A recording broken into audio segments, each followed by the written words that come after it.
malam Ibu Bapak dan teman-teman sekalian. Malam ini kembali lagi bersama saya, khususnya sama Rabi Serrano, dan juga di Kertarajasa Podcast ini kita berbincang terkait dengan topik Buddhism in Daily Life dan terkait dengan agama Buddha dan juga hukum karma. Ini topik yang menarik ya. Dan malam ini saya sudah bersama dengan Bante Santacito, yaitu pakar di bidang Buddhism, dan juga nanti kita bisa bincang lebih banyak terkait dengan hukum karma.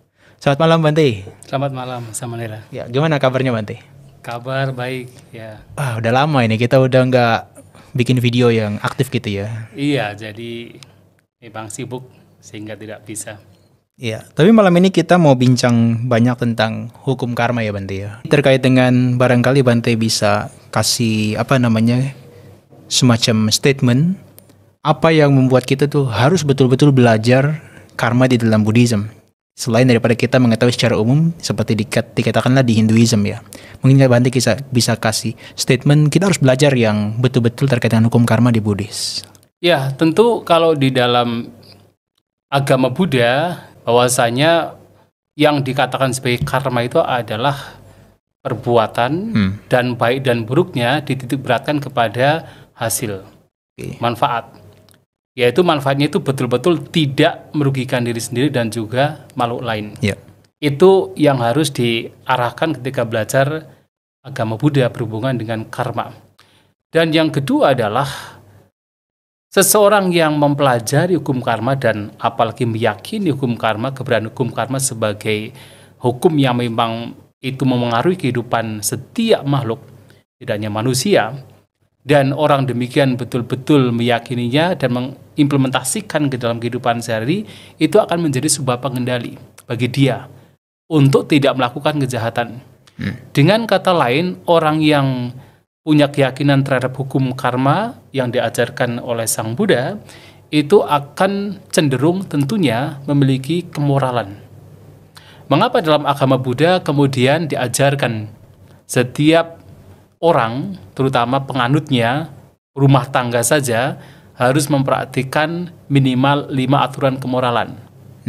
Menghindari pembunuhan, menghindari pencurian, melakukan tindakan asusila, menghindari kebohongan, dan juga minum minuman keras.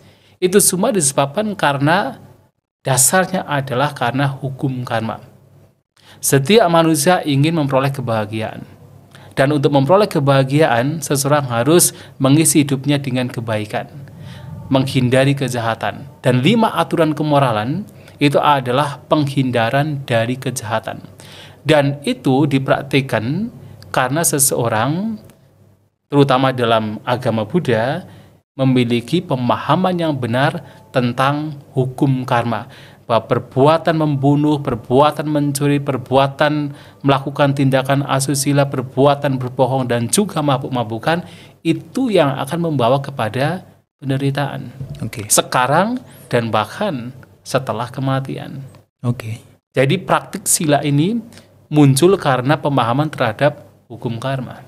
Orang akan terdesak untuk praktek ya Bante ya, terutama sila ya. Akan termotivasi untuk mempraktikkan sila karena tahu dan yakin terhadap keberadaan hukum karma. Bante, saya soroti ada 2 topik yang menarik nih. Bante bilang tadi 1, karma bisa diatasi tuh. Iya. Di ajaran Buddha kita harus mengerti karma dan praktek yang selaras supaya karma ini bisa diatasi. Yang kedua ini adalah untuk bisa in the future life ya, di next life-nya. Itu supaya mendapatkan kesejahteraan ya. Mungkin nih 2 hal ini yang bisa kita soroti. Dan nanti kalau yang tentang future life, Bante bisa kasih contoh-contoh ya. Iya. Nah, barangkali Bante bisa kasih elaborasi sedikit lagi terkait dengan apa sih yang diatasi terkait dengan karma. Sementara apakah kita harus menunggu karma itu sampai habis baru kita nggak lahir lagi, gimana Bante? Iya. Jadi pertama begini dulu. Jadi ajaran Buddha itu dikatakan sebagai Sagga Mokadang. Sering dengar kan? Iya. Ketika ada meminta pembabaran dhamma, itu kan bukan ketika mengundang para dewa kan ada istilah Sagga Mogadang. Jadi ajaran Buddha itu atau Dhamma itu memberikan saga dan mokha. Memberikan saga, surga dan kebebasan, dan mokha, kebebasan. Nah, di sini salah satu ajaran Buddha adalah menunjukkan keberadaan hukum karma. Oke. Yang mana dengan seseorang ini mengisi hidupnya dengan perbuatan-perbuatan yang baik, maka akan membawa kepada alam surga. Akan tetapi Sang Buddha juga menunjukkan bahwa ada yang lebih dari alam surga, yaitu kebebasan. Oke. Dan kebebasan ini justru harus terbebas dari alam surga.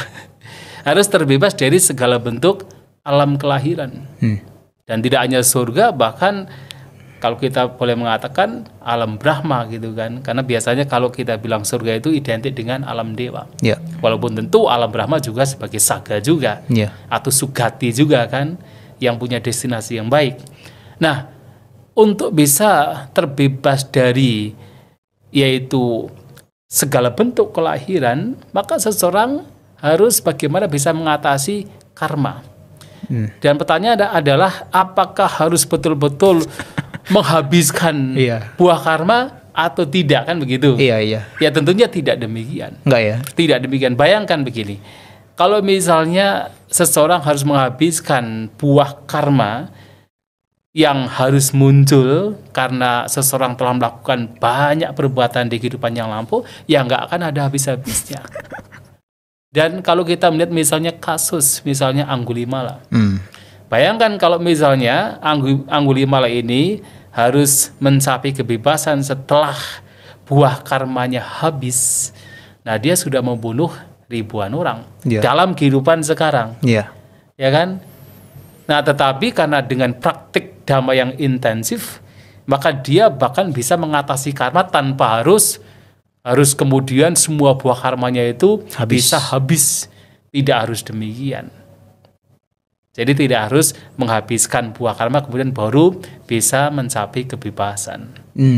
Tidak demikian. Berarti ada prinsipnya dong yang harus dipraktikkan dalam ajaran Buddha itu supaya karma itu bisa betul-betul diatasi. Bukan habis ya, diatasi gitu ya. Diatasi. Ya. Jadi Sang Buddha pernah menyampaikan begini, bahwa ada perbuatan yang ketika dilakukan membawa kepada kegelapan.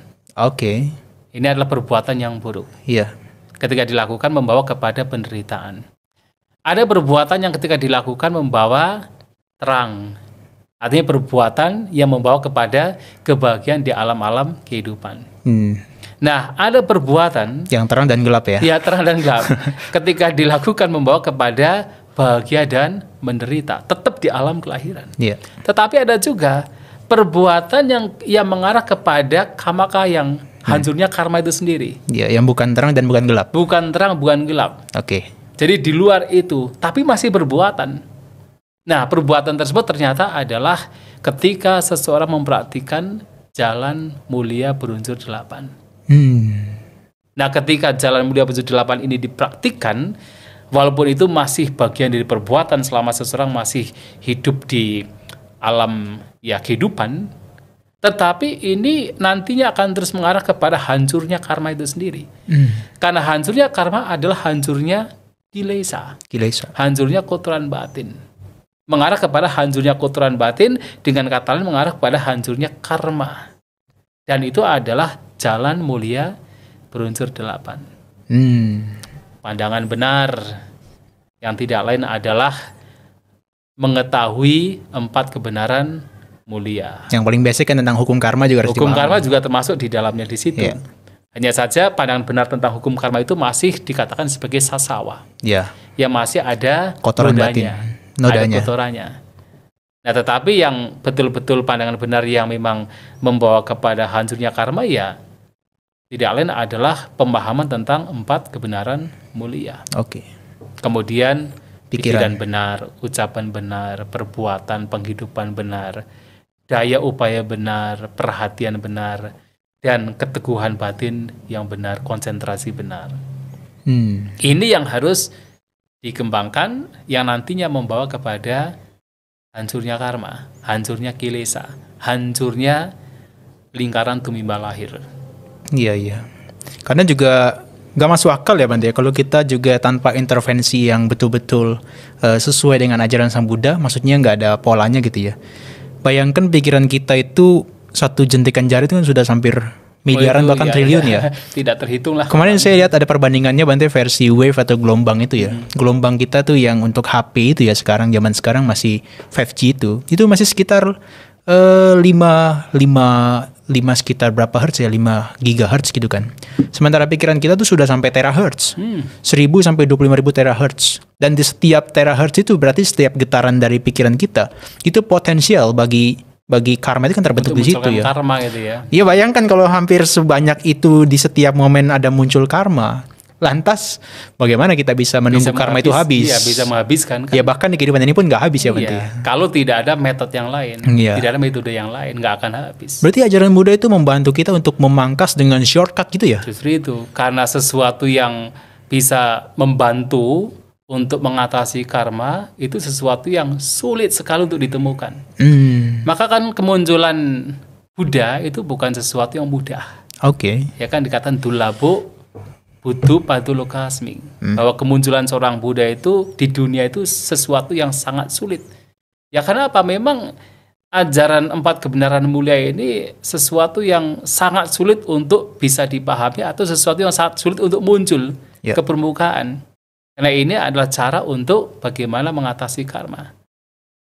Dan kalau tidak ada metode ini, ya memang sangat sulit. Karena tadi disebutkan bahwa dalam satu jentikan tangan saja sudah begitu banyak bentukan pikiran yang ini berpotensi untuk menjadi sebuah karma yang nantinya membawa kepada buah karma. Iya. Maka beruntung untuk bisa mengenali ajaran Buddha.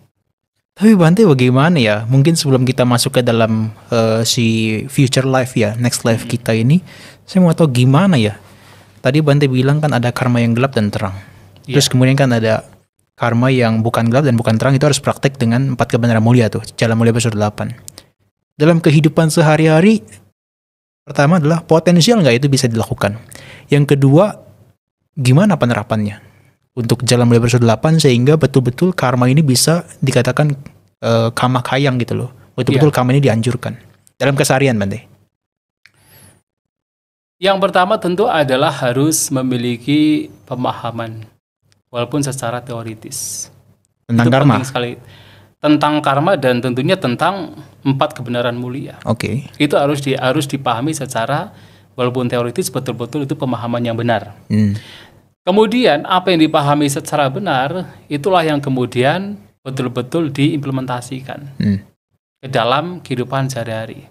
Betul-betul tidak hanya dipahami secara teori, tetapi betul-betul itu terpahami secara praktikal. Dan tentunya betul-betul akan mengatasi karma itu sendiri ya ketika seseorang mencapai magga dan pala.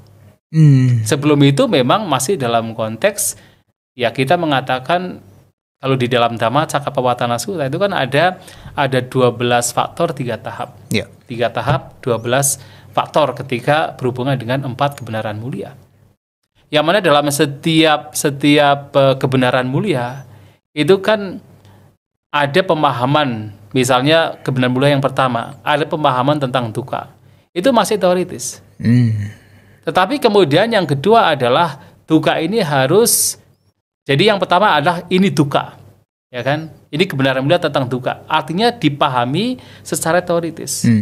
Tetapi yang kedua adalah kebenaran mulia tentang dukkha ini harus dipahami secara menyeluruh. Dukkha sacang parinyayang. Artinya dipahami secara menyeluruh, betul-betul dipahami secara praktikal, diketahui secara praktikal. Ya dengan kalau ini 4 kebenaran mulia kan memang satu kesatuan yang tidak bisa dipisahkan. Artinya dengan praktek dari Jalan Mulia Prinsip 8, walaupun itu sifatnya bertahap, tetapi dari praktek itu seseorang akan betul-betul mulai mengenali kebenaran mulia tentang penderitaan atau mengenali penderitaan bukan secara teoritis, tetapi secara pengalaman. Nah, ini sudah mulai kepada yang kedua. Kemudian yang ketiga baru bahwa kebenaran mulia tentang penderitaan itu sudah dipahami secara menyeluruh. Itu sudah artinya penembusan.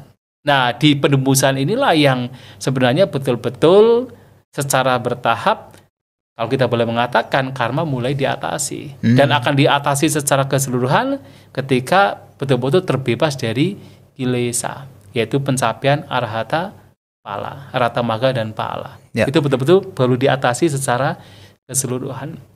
Maka sekali lagi yang pertama adalah berhubungan dengan karma, bagaimana mengatasi karma melalui pemahaman 4 kebenaran mulia, harus dengan memahami secara teoritis dulu.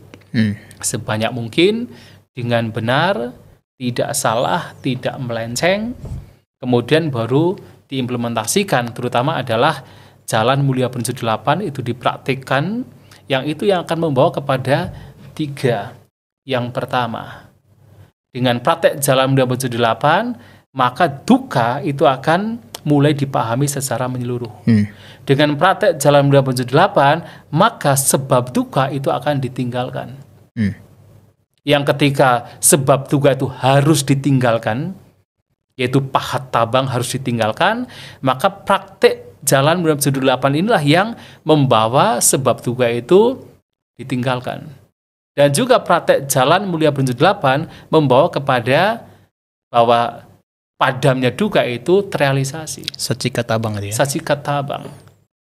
Nah, sehingga di sini tetap jalan mulia prinsip 8 dipahami dulu dengan kebenaran mulia yang lainnya, kemudian jalan mulia ini harus dipraktikkan. Baru kemudian Patiweda, bagian yang terakhir. Betul-betul ditembus gitu ya. Betul-betul ditembus. Oke. Maka dalam kitab komentar itu ada 2 pemahaman. Ketika memahami 4 kebenaran mulia, ada 2 hal. Anubodha dan Patiweda. Mungkin Samna pernah membaca ketika Sang Buddha berbicara pentingnya 4 kebenaran mulia, beliau mengatakan begini. Ananda Buddha Sutta itu ya. Betul. Jadi mengatakan caturang bikawe sacanang ananu Buddha apa diweda. Ewa medang diga madanang sandawitang sangsaritang maman sewatu mahakanca. Ananu Buddha apa diweda. Karena tidak memahami ananu Buddha dan tidak menembus catunang sacanang 4 kebenaran yang mengacu kepada 4 kebenaran mulia, maka saya dan kalian telah begitu lama mengembara dan berkelana di alam tumimba lahir. Nah, ada dua hal, Anubodha dan Patiweda. Nah, dalam kitab ulasan dijelaskan, Anubodha itu adalah pemahaman 4 kebenaran mulia melalui teori. Sedangkan Patiweda adalah penembusan. Itu ketika seseorang masuk ke dalam magga dan pala. Oke. Dan itu yang betul-betul mengatasi. Tetapi kan paling tidak dengan teori kan itu sudah membawa ke sana, maksudnya sudah berjalan on the right track. Ya. Ini jadi memberikan saya satu insight lagi bahwa kita kenapa harus praktek sesuai dengan ini untuk bisa mengatasi karma. Karena ya, apakah itu manusia, dewa, dan sebagainya itu mungkin dia terjerat dengan hukum karma ya. Tadi Bante bilang, buruk dia menghasilkan penderitaan, baik dia menghasilkan alam surgawi yang semua itu masih tercengkram loh. Bahkan kalau kita melihat yang modelnya Sangkara yang berkaitan dengan Anenja Bisangkara itu kan luar biasa tuh. Bahkan orang-orang yang lahir di alam Brahma itu kan masih terjerat juga dengan alam samsara. Rupa Brahma itu. Wah, luar biasa ya Bante berarti ya. Makanya, dan itu banyak yang terjerat. Ya seperti contohnya adalah kalau kita melihat dalam Brahma Jala Sutta, itu kan ada 62 pandangan yang salah. Iya. Dan ternyata 62 pandangan yang salah ini yang terus membawa seseorang terus diikat oleh kelahiran, itu banyak mereka yang sebenarnya telah mencapai jana loh. Ya kalau di dalam 62 itu malahan dari jana pertama Padma jana sampai dewasanya nasanya yatana itu ada semua di sana. Dan itu dikatakan sebagai pandangan salah karena mereka melekat dengan hal itu. Artinya dengan seseorang memiliki katakan konsentrasi yang tingkat tinggi demikian, ternyata bisa membawa kepada pandangannya salah. Sebagai contoh adalah ada yang berpikir bahwa ketika mereka mencapai pencapaian jana pertama, dianggap itu sebagai parama ditta dhamma nibbana, sebagai nibbana.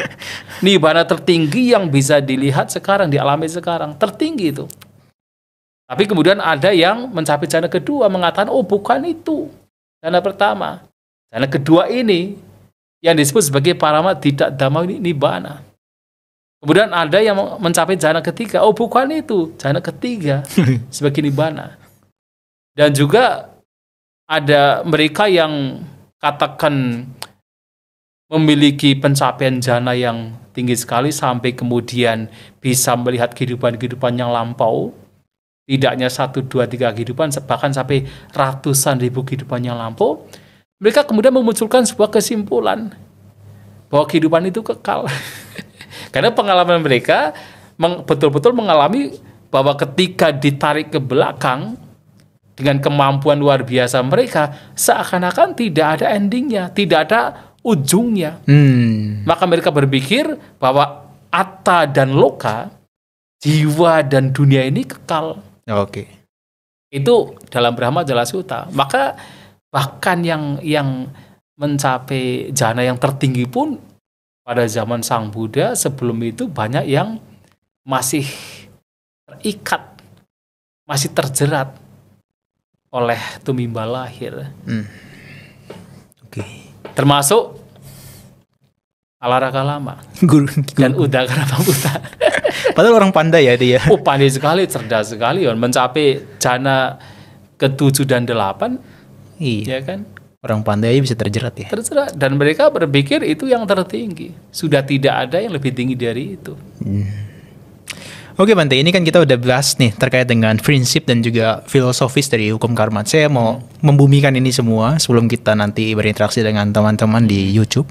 Saya mau bumikan ini dalam arti Bante bilang tadi ada korelasinya dengan kehidupan ini dan akan datang. Iya. Gimana korelasi hukum karma ini dengan terutama kehidupan mendatang? Mungkin Bante bisa kasih contohnya? Iya. Jadi karma itu kan sebenarnya seperti driving force ya. Ya. Kekuatan yang mendorong bagi seseorang. Yang mana setiap karma secara umum sebelum itu diatasi akan membawa kepada buah. Ya. Jadi setiap perbuatan akan memberikan buah. Dan buah dari perbuatan tersebut tidak hanya berhenti dalam kehidupan sekarang. Tetapi akan berlanjut dalam kehidupan yang akan datang. Kenapa? Karma ini dikatakan sebagai driving force. Karena karma ini selalu disertai oleh tanha. Oke. Maka Sang Buddha pernah memberikan sebuah perumpamaan demikian. Ketika bibit itu memiliki atau katakan ada tanah yang subur dan juga ada sneha atau ada air, maka bibit itu akan bersemi, tumbuh, berkembang. Selama itu ada. Nah, ternyata bibit itu tidak lain adalah winyana, kesadaran kita. Sedangkan air itu adalah tanha. Atau dengan kata lain, kalau di dalam khotbah tersebut menggunakan istilah sneha, yang itu adalah sinonim dengan tanha. Ya. Dan kemudian tanah yang subur adalah karma. Maka bibit kesadaran ini akan terus mengalami keberlanjutan ketika ada perbuatan yang didasari oleh tanha. Jadi ketika karma ini yang itu dikatakan sebagai perbuatan terus didorong oleh tanha, oleh sneha, oleh nafsu keinginan, maka ini akan memberikan keberlanjutan bagi winyana, bagi kesadaran. Itulah kenapa kemudian karma menjadi driving force yang tentunya tidak hanya karma saja, karena karma bisa terjadi ketika ada tanha. Akan menjadi driving force, kekuatan yang mendorong bagi makhluk untuk terus mengalami keberlanjutan. Dalam kehidupan sekarang dan juga kehidupan yang akan datang selama tanha itu ada. Akan terus membawa kepada kehidupan yang akan datang. Berarti kita ini ya seperti melakukan karma itu kan seperti tanah dikasih air terus ya supaya Terus, dia dikasih air terus terus, betul. subur, jadi dia eksis Betul. terus ya, bibitnya Eksis terus. sampai jadi tunas kemudian malah jadi pohon Dan mangga yang bahkan besar. pohonnya bisa tumbuh berkembang kemana-mana. Maksudnya bisa menjadi bibit-bibit baru juga kan. Berarti kayak mobil tuh bensinnya masih ada Bante kalau kita Terus, lahir lagi ya. Betul. Seperti ya mobil ada bensinnya. Maka kemudian ketika seorang arahanta yang telah terbebaskan, yang sudah tidak akan membuat karma baru, yang nantinya memunculkan sebuah buah, apalagi sebuah kelahiran, maka perbuatan mereka yang sudah tidak didorong oleh tanha, sudah tidak diairi oleh tanha, itu disebut sebagai kiriya. Iya. Untuk membedakan. Sebenarnya untuk membedakan sama-sama perbuatan. Tetapi karena tidak ada tanha, tidak disertai tanha, maka disebut kiriya. Berarti tanahnya udah kering dari nafsu Sudah keinginan kering, ya. Tanahnya sudah udah kering tidak dari ada tanha air. itu ya. Betul. Kan akhirnya mati bibitnya. Mati ya. Bahkan ketika menjadi pohon pun juga akan mati juga kan. Karena sudah tidak ada yang menyuburkan. Oke. Bante, mungkin sebelum kita masuk ke apa interaksi, mungkin satu lagi terakhir Bante. Itu gimana tuh? Tadi yang misalnya orang berdana sesuatu yang sebetulnya maaf ya nilainya nggak besar, tapi ada dorongan daripada niat yang tulus dan sebagainya, rasa gembira, itu kok hasilnya lebih besar daripada yang dibayangkan.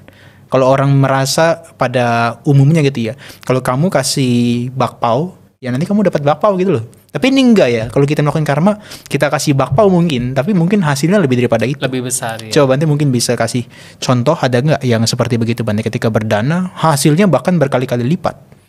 Ya itu memang disampaikan oleh Sang Buddha sih ya. Salah satunya di dalam Dakina Vibhanga Sutta. Dari Majjhima Nikaya ya? Dari Majjhima Nikaya. Okay. Itu dalam Vibhanga Wagga. Majjhima Nikaya. Yang mana Sang Buddha menyampaikan begini. Ketika seseorang berdana berbagi kepada bahkan hewan sekalipun, maka bisa diharapkan perbuatan berdana dia itu bisa memunculkan buah berkali lipat 100 kali lipat. Dari apa yang dia berikan? Apa yang dia berikan kepada binatang itu ya. Oke. Kemudian ketika orang berdana kepada manusia yang tidak bermoral, itu bisa diharapkan bisa memberikan buah sampai 1000 kali lipat. Itu yang tidak bermoral. Meskipun manusia nggak bermoral ya? Meskipun tidak bermoral, tapi itu lebih berharga. Oke. Dan ketika memberikan persembahan kepada orang yang bermoral, itu bisa ratusan ribu kali lipat.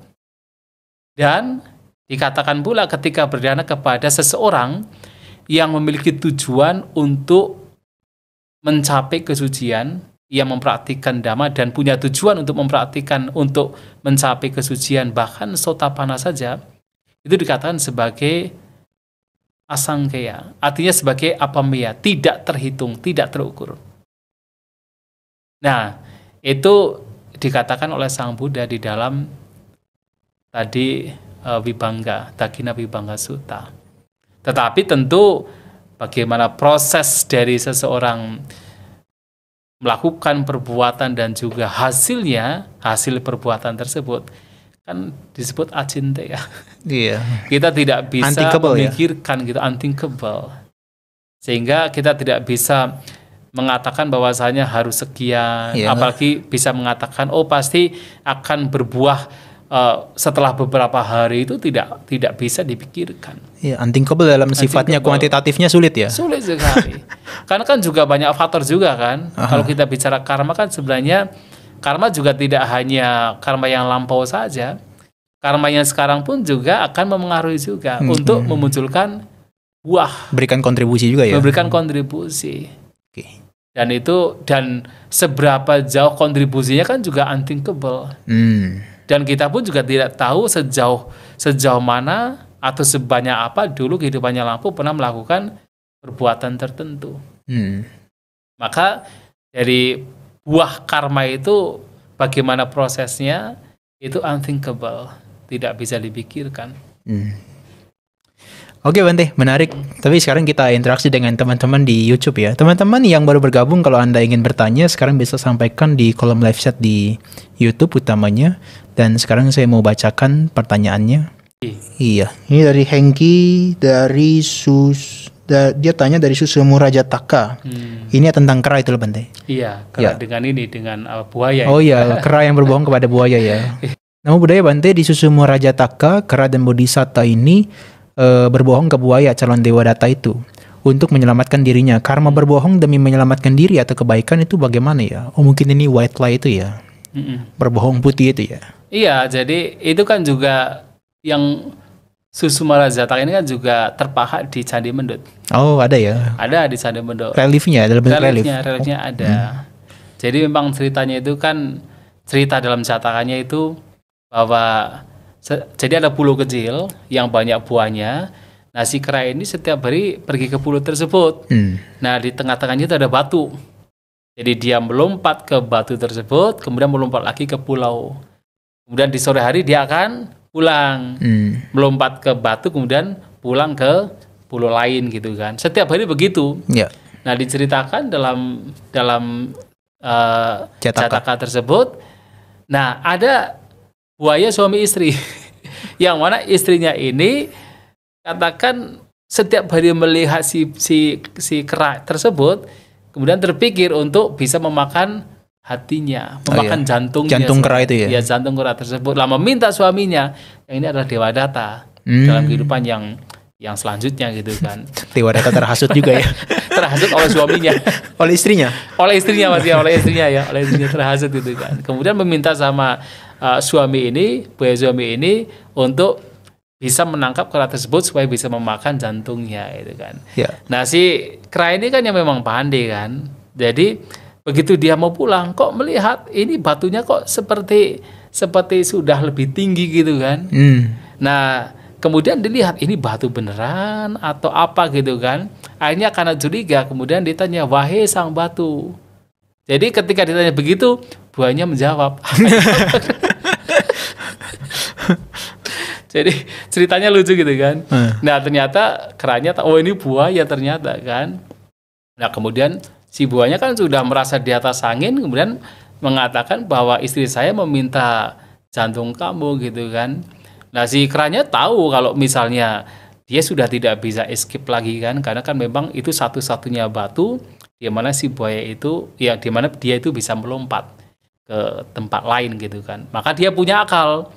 Dia bilang, jadi ada dua cerita sebenarnya. Jadi kisah ini itu ada dua versi. Nah, tetapi yang versi pertama adalah kemudian ya sudah, kan saya sudah tidak mungkin bisa lepas dari kamu. Tetapi jantung saya itu saya tinggal di pulau lain gitu kan. Jadi saya nggak bisa memberikan kamu. Pokoknya saya tak pergi dulu. Nanti jantungnya akan saya ambil, saya kasihkan ke kamu. Jantung kera atau jantung pisang itu ditinggalkan di pulau lain.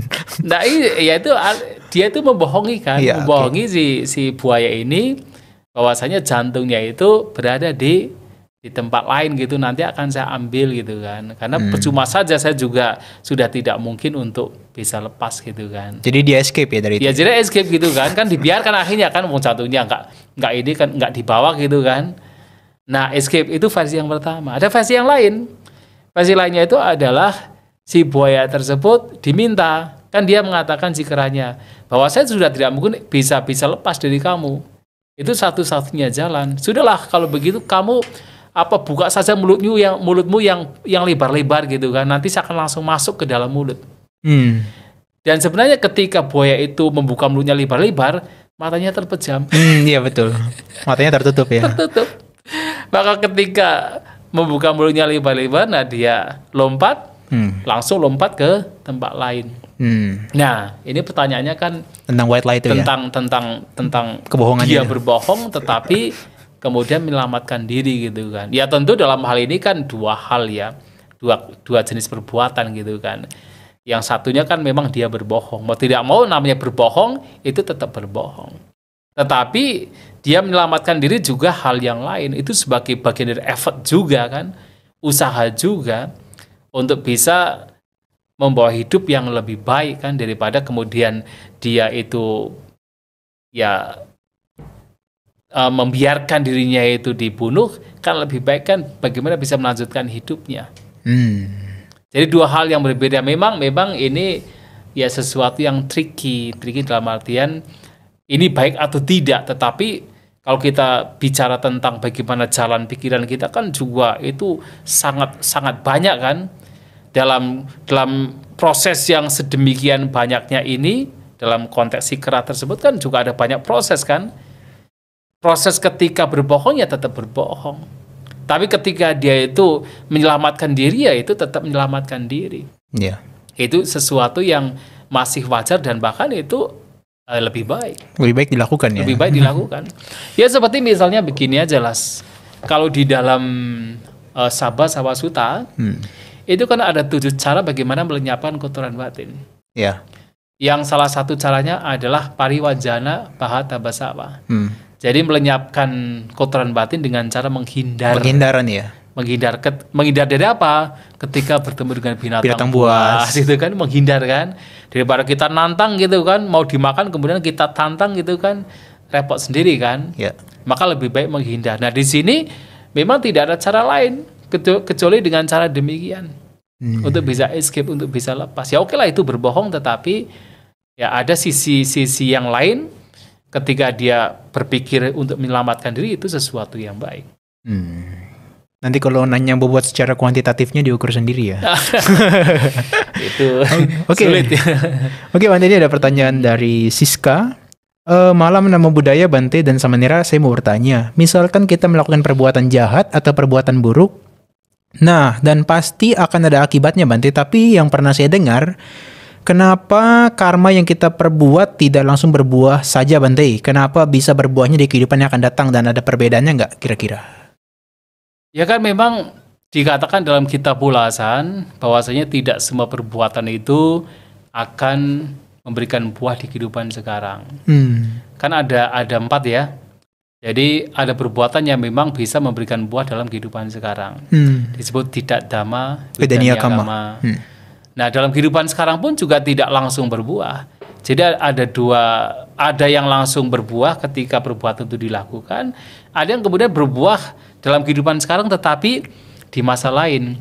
Misalnya seseorang sekarang melakukan banyak pekerjaan, dia bekerja dengan tekun, dengan baik, belum memberikan hasil sekarang. Tapi ketika tua bisa memberikan hasil. Nah, itu juga masih bagian tidak dhamma vidaniya kama. Tapi juga ada perbuatan yang memang bisa memberikan buah dalam kehidupan selanjutnya setelah ini. Jadi satu kehidupan setelah ini. Upapaja vidaniya kama. Ya. Nah, setelah ini memang ada. Tapi juga ada yang itu apara-para. Jadi dalam kehidupan yang akan datang. Itu bisa. Nah, kemudian ada yang memang disebut ahosi kama. Yang nggak berbuah sama sekali. Tidak berbuah sama sekali. Maka memang ada banyak perbuatan yang mana memberikan buah di beda waktu. Tetapi kenapa kok bisa demikian? Ya lagi-lagi adalah acintaya, tidak bisa dipikirkan. Atau dengan kalau kita menggunakan logika adalah memang waktunya atau kondisinya belum matang. Ya ibaratnya seperti beginilah, kalau kita memberikan analogi adalah ketika kita menanam pohon. Ketika menanam pohon dan kita menginginkan buahnya untuk bisa muncul, itu kan juga muncul dari berbagai macam faktor kan.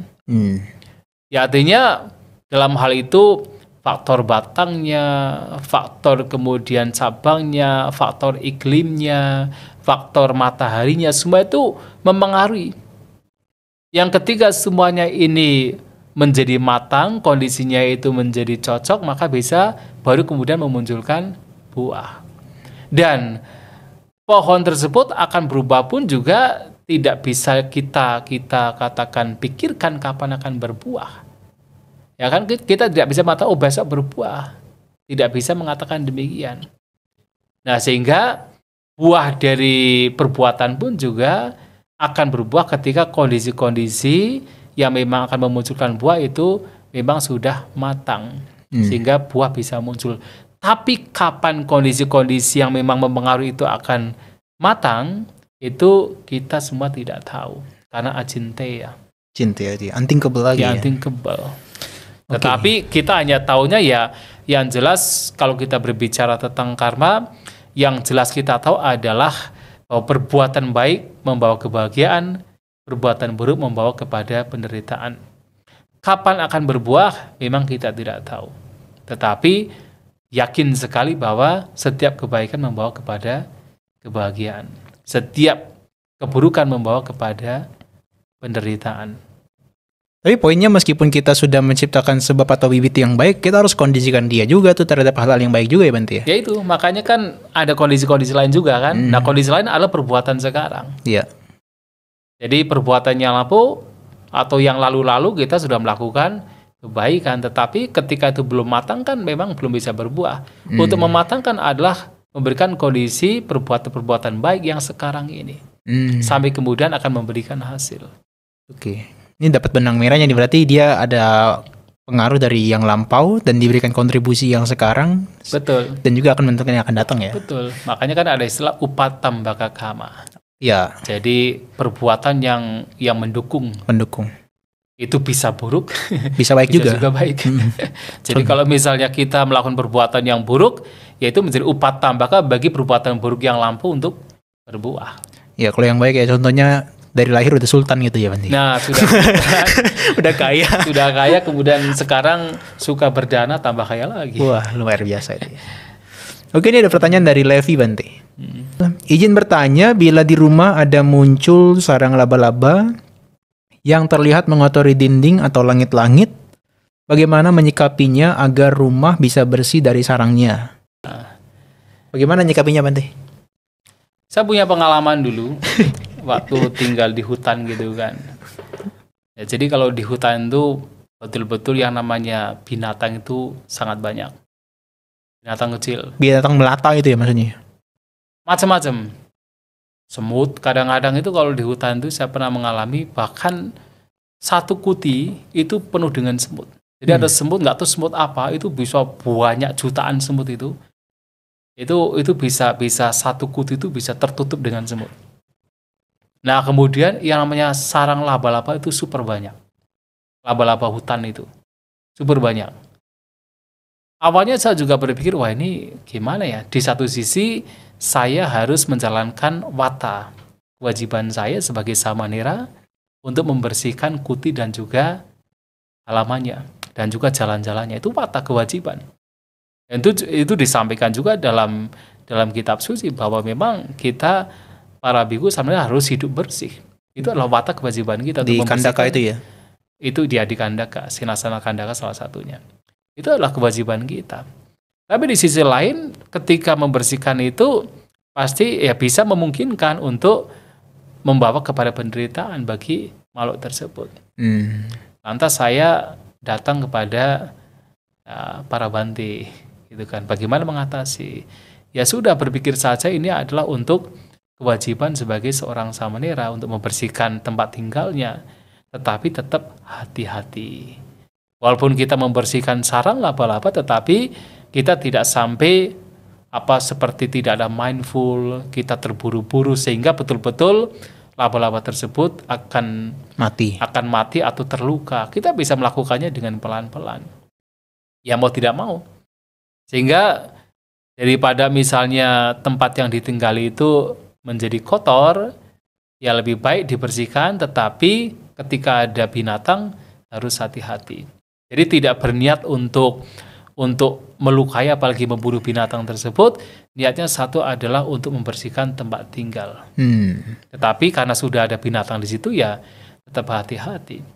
Dan itu tidak hanya berlaku kepada laba-laba, bahkan termasuk semut dan lain pun juga sama. Ketika sudah ada di situ ya hati-hati. Dan ketika misalnya sudah tidak ada binatang lain, ya jaga dengan baik.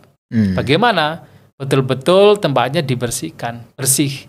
Karena kan biasanya binatang itu akan datang ketika tempatnya kotor. Ketika ada makanan. Makanannya dibiarkan itu berserakan. Itu akan membuat tempatnya kotor.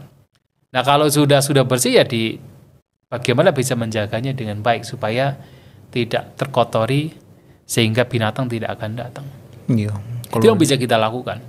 Karena kalau kemudian kita atas dasar kasih sayang, sekedar kasih sayang tapi tidak bijak, membiarkan semua binatang masuk ke rumah, lah terus gimana?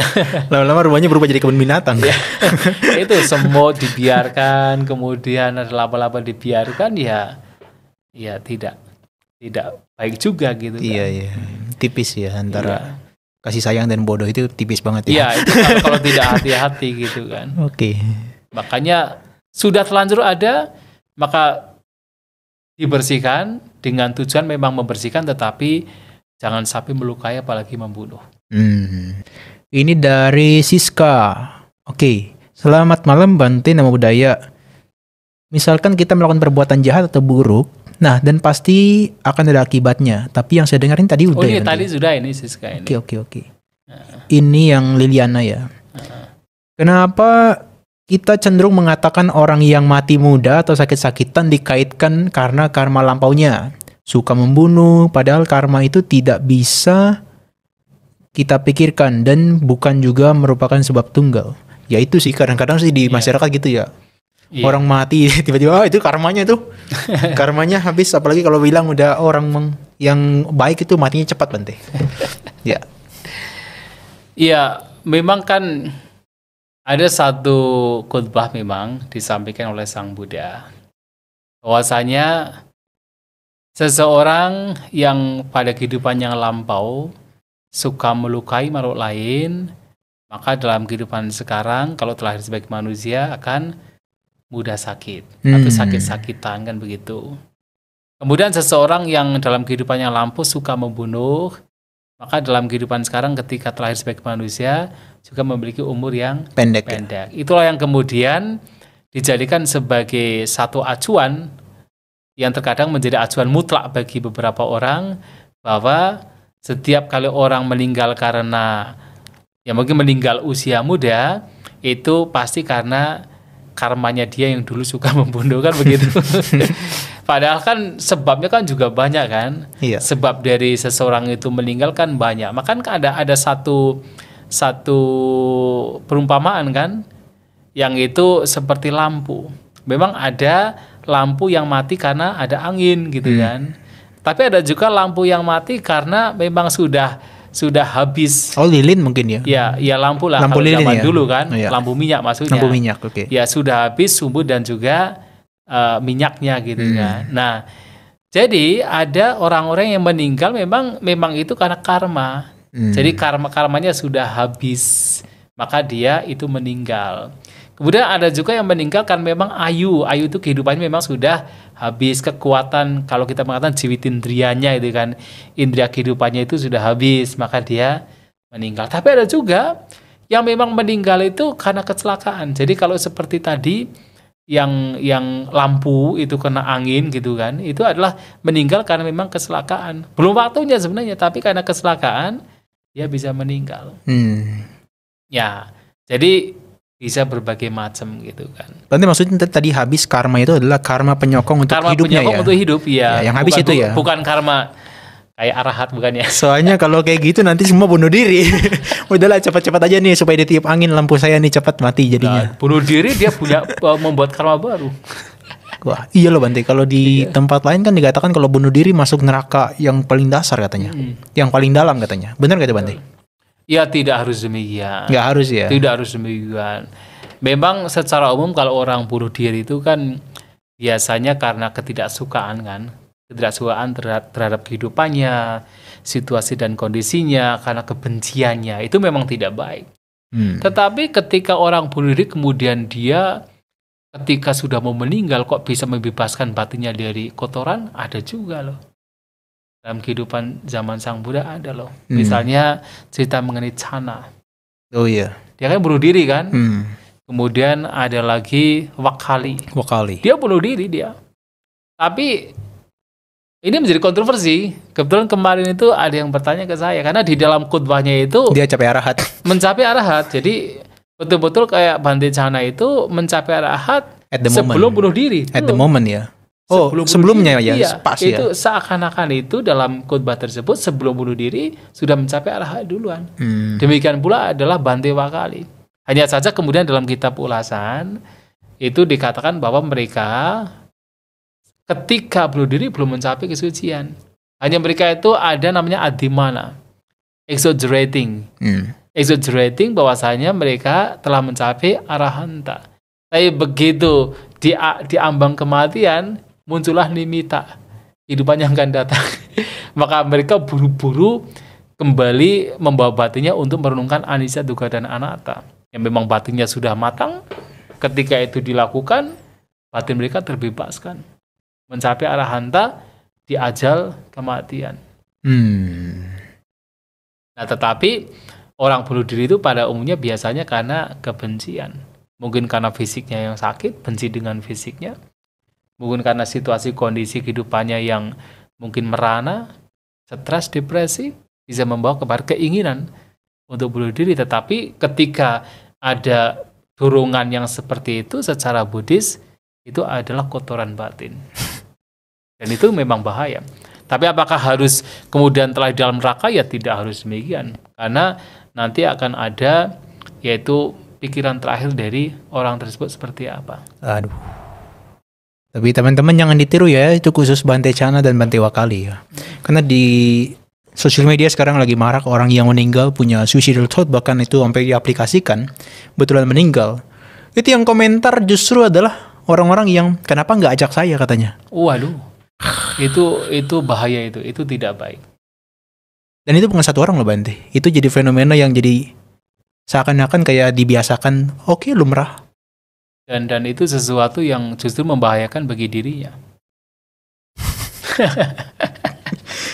Luar biasa ya orang zaman sekarang tuh ya. Oke Bante, ini pertanyaan dari siapa tadi ya? Levi ya Bante ya. Dalam kanda parita diantaranya terlindungi dari makhluk berkaki dua. Apakah bisa termasuk manusia itu sebagai makhluk berkaki dua kalau zaman sekarang? Oh iya. Oke. Kan memang kan ada 3 jenis makhluk kan. Iya. Jadi yang berkaki 2, kemudian berkaki banyak, Berkaki 4. dan berkaki 4 dan Makhluk tanpa kaki. gitu kan. Ada. Yang berkaki 2 ya apapun makhluk yang berkaki 2 termasuk manusia. Kalau berkaki 4 ya 4 itu. Ada kuda, ada harimau. Kalau yang berkaki banyak, kelabang, kalajengking. Banyak. Yang tidak berkaki ya ular begitu ya. Iya. Ya memang jadi kanda parita itu sebenarnya bukan kita membaca paritanya ya. Itu menjadi sebuah kekuatan untuk bisa terlindungi. Tapi lebih kepada bagaimana makna yang terdapat dalam kanda parita itu diimplementasikan. Oke, ini 2 hal yang berbeda ya. 2 hal yang berbeda. Orang membaca paritanya saja tanpa memahami maknanya ya sama saja. Iya. Jadi harus apa? Harus betul-betul dia itu memahami maknanya dan diimplementasikan. Artinya apa? Dalam kanda parita kan sebenarnya di sana lebih mengacu kepada seseorang untuk mengembangkan cinta kasih. Kalau kita lihat dari latar belakang ceritanya kan itu seorang biku. Seorang biku yang suatu kali ketika berada di kuti, ada ular berbisa jatuh dari atap menimpa tubuhnya dan tergigit. Meninggal gitu kan. Maka kemudian Sang Buddha dalam kesempatan tersebut kemudian memberitahukan bahwasanya ketika seorang biku atau siapapun merenungkan atau memancarkan cinta kasih kepada 4 keluarga ular, maka tidak mungkin orang tersebut akan meninggal tergigit oleh ular gitu kan. Nah kemudian dalam paritanya dilanjutkan bahwasanya di situ harus ada pemancaran cinta kasih terhadap semua makhluk, baik yang berkaki 2, berkaki 4, yang berkaki banyak ataupun tanpa kaki. Itu kan meta yang dikembangkan. Nah dengan pemancaran cinta kasih itulah, dengan pengembangan cinta kasih itulah yang sebenarnya memberikan kekuatan bagi seseorang untuk terlindungi dari makhluk-makhluk lain. Jadi bukan paritanya ya, bukan apa kata-kata yang diucapkan, tetapi lebih implementasi dari parita, makna dari parita tersebut. Itu kan persis sama seperti Karyanimetta Sutta. Ya. Itu yang membuat para biku yang mereka pergi ke hutan tidak lagi diganggu oleh makhluk-makhluk halus, itu kan bukan mereka membaca Karania Metta Sutta, Tapi tetapi diimplementasikan ya. mengimplementasikan. Jadi nasihat Sang Buddha di dalam Karania Metta Sutta itu diimplementasikan ke dalam perilaku mereka, ucapan, perbuatan, pikiran mereka. Itu yang kemudian melindungi mereka dari gangguan makhluk halus. Atau seperti cerita berkenaan dengan Bante Anggulimala. Ya. Ketika mau menolong seorang wanita yang hamil mau melahirkan, itu kan yang membuat wanita itu tertolong kan kekuatan kebenaran dari Bante Anggulimala, bukan kekuatan kata-katanya, lebih kepada kebenarannya. Karena ketika beliau meminta kepada Sang Buddha, bagaimana saya bisa menolong wanita ini? Sang Buddha mengatakan, ya sudah, kamu berikrar bahwa sejak saya dilahirkan, saya tidak ingat bahwa saya telah membunuh makhluk hidup. Oh, kalau begitu saya berbohong, Bante. Arya yang jatuh kan makanya. Lahir sebagai Arya. Iya, hanya kemudian ketika diganti menjadi Arya jatuh, dia dilahirkan sebagai Arya. Arya di sini mengacu pada biku loh, bukan kesucian. Iya, biku maksudnya. Biku gitu kan. Saya belum pernah secara sengaja membunuh makhluk hidup. Dengan kekuatan kebenaran ini semoga wanita dan juga bayinya selamat gitu. Nah, itu kekuatan kebenarannya. Bukan ucapannya. Iya.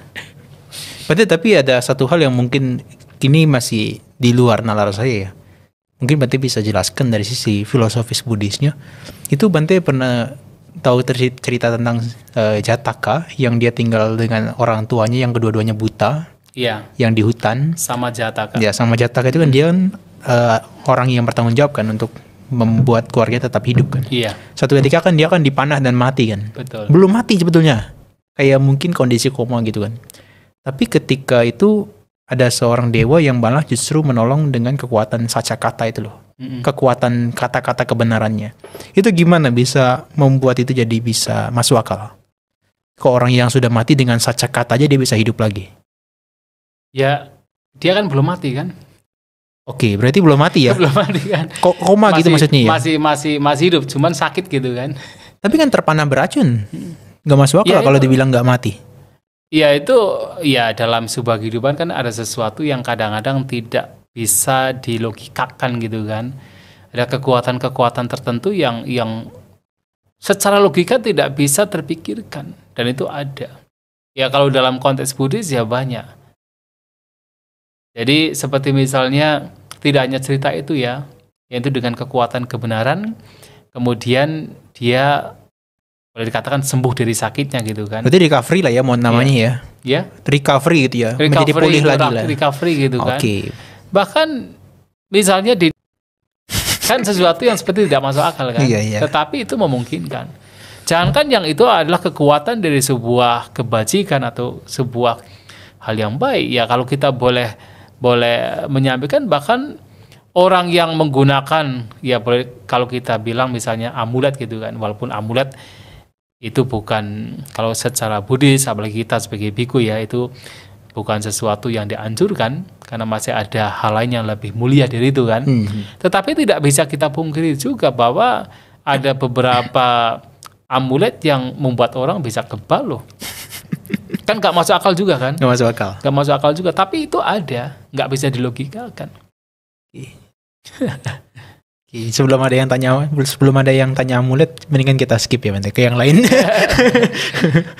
Oke, ini dari Ratnasari Bante.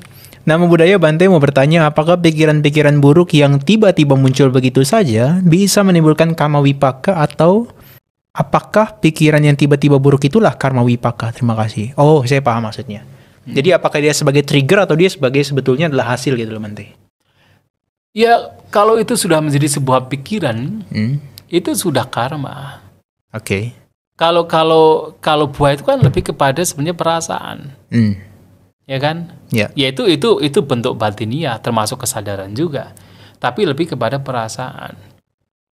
Nah, tetapi ketika itu sudah bereaktif, sebuah pikiran yang sudah bereaktif dan itu buruk, itu adalah sebagai sebagai perbuatan. Udah masuk dalam kategori sangkara ya? Sudah sangkara. Oke, bukan Sudah. di Wedana lagi ya? Sudah bukan Wedana, ya walaupun Wedana pasti akan ada di sana kan, nggak bisa terpisahkan. Iya. Tapi sudah sangkara. Sangkara ya Dan kategorinya. itu sudah perbuatan. Ketika sudah itu bereaktif. Jadi dia bisa men-trigger untuk respon yang negatif, malah itu karma ya berarti? Oh iya, betul. Oke. Mungkin kalau misalnya yang muncul adalah persepsi gitu kan, persepsi sanya gitu kan. Nah itu adalah objek dari batin. Itu sanya, misalnya tiba-tiba ingat kejadian yang lampau. Mungkin kejadian yang membuat dia trauma gitu kan. Jadi ada gambaran tentang bagaimana dia itu pernah ada misalnya sexual abuse misalnya itu kan. Iya. Mental image gitu ya. Ya mental images. Terutama gitu orang yang mengalami traumatik ya. Betul. Nah itu kan sebenarnya kan itu adalah bisa muncul secara tiba-tiba gitu kan. Dan itu sebagai objek dari batin. Oh, okay. Nah itu bisa dikatakan itu bukan sangkara, itu sanya. Itu bagian citasika. Yeah. Tapi itu adalah sanya. Yeah. Nah, yang mana itu adalah objek dari pikiran atau dhamma. Yeah. Objek dari manuvinyana. Nah, tentu ini ketika kemudian berlanjut ke dalam bentuk pikiran, itu yang menjadi trigger. Jadi pemicu ya? Pemicu untuk memunculkan karma baru. Oke. Tapi kalau hanya sekedar ingatan saja, ya sebenarnya bukan karma. Ya, karena ada orang-orang bijaksana pun yang dia udah punya pemikiran yang benar, justru malah bisa diintervensi loh Bante. Betul. Maksudnya oke, ini buruk, tapi saya nggak akan pikirkan dan respon secara negatif. Betul. Maka itu hanya sekedar sanya, tanpa kemudian membuat karma. Oke. Jelas ya berarti. Oke, ini pertanyaan dari Hengki nih Bante. Berarti menyambung yang tadi Bante tentang white lie. Apakah termasuk melanggar sila keempat, musyawarah, dan apa Arya Pugala masih bisa melakukan white lie? Kayaknya sih gak mungkin ya, karena silanya seorang Arya kan sudah komplit. Iya, jangankan sorry, bukan komplit, perfect ya? Perfect. Jangankan yang arahat ya, sedangkan yang Sotapanna aja udah perfect juga kan? Perfect. Hanya apalagi yang berhubungan dengan white lie ya, maksudnya berhubungan dengan kebohongan gitu ya. Tapi kalau untuk kata-kata yang mungkin terdengar kasar itu masih ada. Tetapi kan itu tidak di-trigger oleh kotoran batin. Itu bisa jadi tendensi masa lampau. Karena tendensi masa lampau atau habit. Wasana kalau dalam bahasa Bali itu. Yeah. Habit masa lampau. Seperti kisah seorang biku yang kata kasar. Ya, kata-kata kasar gitu kan. Ternyata dia itu 500 kehidupannya lampau, terlahir sebagai Brahmana. Sudah terbiasa menjadi bos kepada pembantu, sehingga ketika menjadi biku mencapai arahat sudah masih menggunakan kata-kata seperti wahai budak datang ke sini gitu kepada biku lain gitu kan. Itu yang kemudian menjadi sebuah pertanyaan, apakah seorang arahanta masih bisa berucap kasar? Ternyata itu adalah wasana, bukan niat dari orang tersebut untuk mengucapkan kata-kata kasar, tapi memang sudah habit masa lampau. Itu beda. Nah, tetapi kalau itu adalah lai atau bohong, ya tentu seorang arahanta sudah tidak mungkin berbohong. Ya. Tidak mungkin. Sotapanna juga sudah tidak akan berbohong. Ya. Pancasila dikatakan sudah perfect. 5 sila. Itu teoritisnya berarti. Kalau aplikasinya sih saya pikir juga nggak akan melenceng dari situ lah. Iya. Ya. Dan ya memang Sotapanna masih ada kotoran batin, masih ada kesedihan, masih ada kebencian, tetapi masih ada kotoran batin, tetapi dikatakan seorang Sotapanna itu sudah tidak mungkin menutupi kesalahannya. Iya, karena dia tidak akan menutupi kesalahannya meskipun itu kecil ya. Iya, tidak akan mungkin. Maka disebut sebagai orang yang bebas dari 4 alam ranta. Ababa tasak padi cadaya. Sudah tidak ditutupi, sudah tidak is unable to cover his evil action. Okay. Ya, jadi sudah tidak mungkin untuk menutupi perbuatan jahatnya. Oke, ini lanjut dari Anung Widyastuti. Izin bertanya, apakah past life ada hubungannya dengan karma kita di waktu lalu? Dan apakah bermanfaat buat kita jika ingin mengetahui past life kita? Terima kasih. Tapi sebelum menjawab ini, saya mau soroti tadi Bante ngomong, karma masa lampau itu yang berbuah sekarang itu unthinkable. Kalau tesisnya begitu, berarti Bante menolak orang-orang yang bisa melihat kehidupan lampau. Past life reader misalnya. Sebenarnya bukan begitu. Yang disebut unthinkable itu prosesnya. Oke. Proses bagaimana buah karma itu berbuah. Dari karma-karma lampau kemudian itu berbuah. Kapan berbuahnya itu unthinkable. Tetapi setelah berbuah, bagi mereka yang terutama ya yang punya kemampuan dibacaku ya bisa tahu. Oh, ini orang-orang terlahir di sini karena perbuatan ini, terlahir di sini kan perbuatan ini. Tapi kan itu sudah terjadi kan? Jadi sesuatu yang sudah terjadi.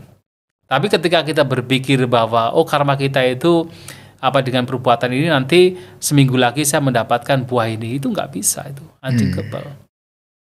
Nah, tetapi ketika orang punya, tetapi ini pun juga ini tidak semua orang bisa. Karena di dalam salah satu khutbahnya itu adalah Mahakama Vibhanga Sutta. Ada para brahmana, para pertapa lain yang punya kemampuan untuk apa? Untuk melihat yaitu karma-karma lampau yang membawa kepada kelahiran-kelahiran tertentu. Tapi kemudian mereka karena kemampuan mereka itu tidak sempurna, mereka punya pandangan salah. Contohnya apa? Contohnya ada para brahmana dan pertapa itu melihat ini orang dalam kehidupannya itu suka melakukan kejahatan. Tetapi kok setelah kematian terlahir di alam surga. Mereka punya kemampuan melihat orang ini dalam kehidupannya melakukan banyak kejahatan, tapi setelah meninggal telah di dalam surga. Sehingga mereka berpikir, punya pandangan, berarti tidak ada karma. Buktinya apa? Ini melakukan kejahatan, lahirnya di dalam surga. Nah, karena tidak sempurna. Nah, Sang Buddha yang sempurna. Yang mana Sang Buddha melihat bahwa orang ini melakukan banyak kejahatan, tetapi di akhir kehidupannya, ketika dia mau meninggal, dia punya pikiran yang baik. Yang membawa kepada kelahiran di dalam surga. Tapi kemudian Sang Buddha menyampaikan bahwa perbuatan-perbuatan jahat yang dilakukan ini tidak kemudian berhenti, tidak memberikan buah. Tetap akan memberikan buah dalam kehidupan yang akan datang. Nah, Sang Buddha memang perfect begitu. Tetapi kebanyakan orang ya kalaupun punya kemampuan melihat kehidupannya lampau itu tidak sempurna seperti Sang Buddha bisa melihat. Sulit untuk dipercaya ya. Sulit untuk dipercaya. Sulit. Dan itu pula kalaupun melihat kehidupan lampau itu betul-betul abinya ya Bante. Itu abinya, itu karena bukan karena kayak seperti wangsit. ilham apalagi ilham. Itu abinya, itu sesuatu yang dilatih itu. Dilatih. Jadi batin yang dilatih sedemikian rupa harus mencapai 4 jana keempat. Dan itu mastery ya? Itu harus mastery. Dan setelah itu juga masih melatih lagi. Jadi tidak kemudian orang mencapai jana keempat itu otomatis bisa melihat kehidupan lampau. Tidak. Betul, dia punya determination itu ya? Harus punya determination bahwa dengan kekuatan ini akan mencoba untuk melihat kehidupan yang lampau. Dan melihat kehidupan yang lampau pun juga itu ingatan itu sebenarnya. Jadi Sang Buddha memberikan sebuah perumpamaan seperti apa? Seperti seseorang yang punya ingatan bisa mengingat apa yang tadi pagi baru dilakukan.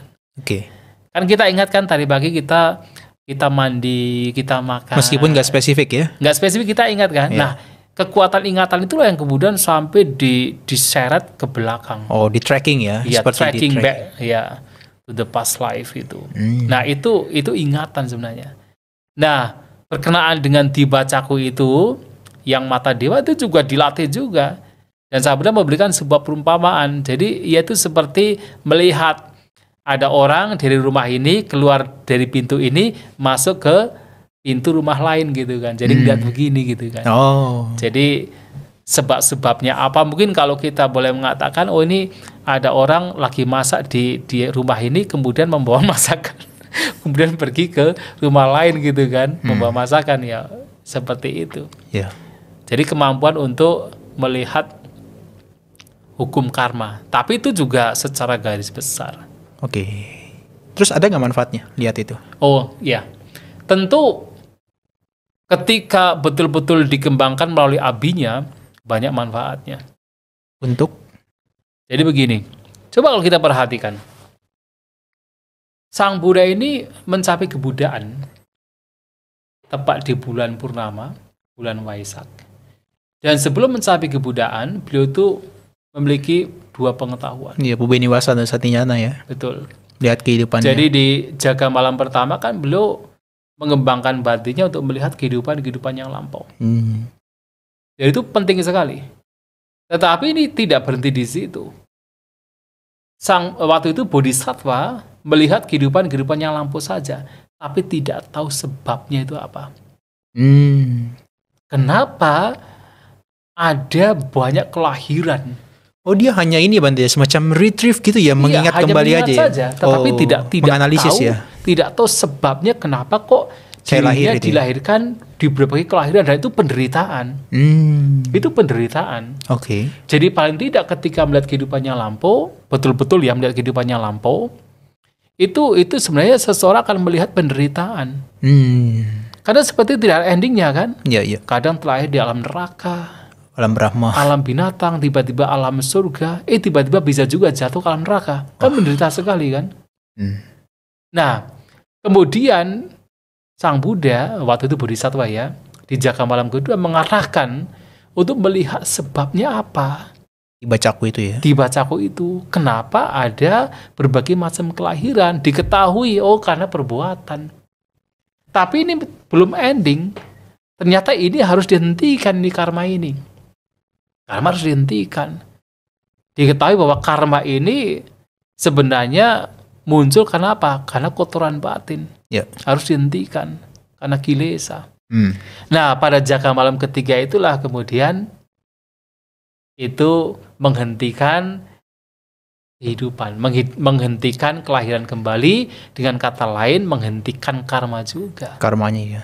Maka sebenarnya melihat kehidupannya lampau ketika itu betul-betul dilihat, dan sebagai Buddhis tentunya dilihat itu bukan untuk pamer-pamer, ya kan? Tetapi justru itu adalah untuk apa? Melihat ternyata hidup itu duka, hidup itu penderitaan. Kelahiran sudah berbagai kelahiran dialami, aneka jati sangsara.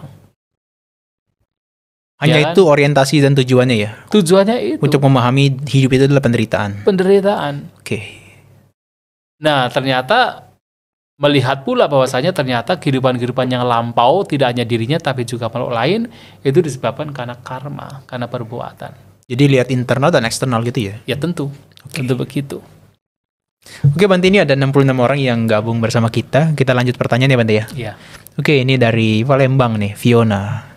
Bante, gimana menjelaskan tentang hukum karma kepada keluarga yang belum mengenal Dhamma? Terima kasih. Menarik juga nih Bante. Ini menarik juga, ini bisa saya pakai caranya nanti. Iya. Gimana Bante? Ya untungnya keluarga saya Buddhis ya. Tetapi terkadang kita begini juga sih, kita memberitahukan kepada mereka yang bukan Buddhis tanpa harus menggunakan istilah-istilah Buddhis. Oke.